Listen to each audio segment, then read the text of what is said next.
You showcase the lehengas. So how did you expect like the international audience to receive that?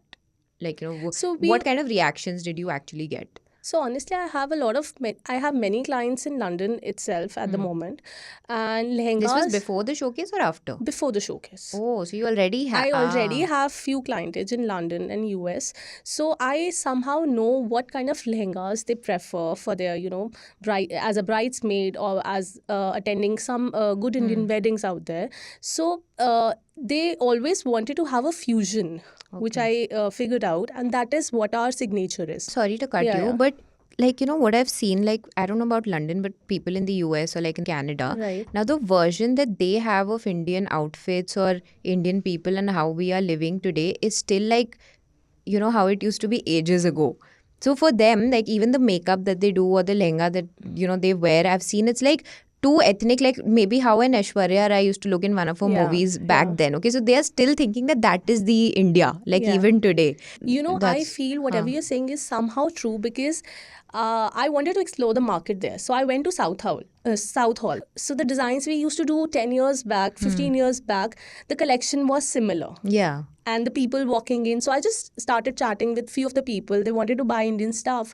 And they were like, we want whatever they had in mind was only bling is associated with Indian.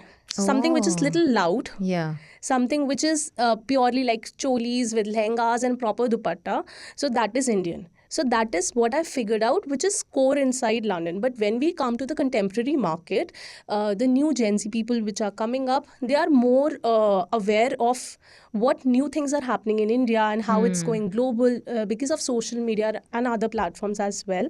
So those people are the ones who are our main clientele. Okay. But it's so funny Yeah. to see. Like, I was even watching in one of the stand up comedies, I think, of Veer Das. Like, he was Okay. also saying the same Yeah. thing. Ki they still associate all the chimki and the brown lipstick and the Yeah. bindi with being India till date. So there was, I'll give you a small glimpse. So there was a female, NRI. So she came up for our show to attend.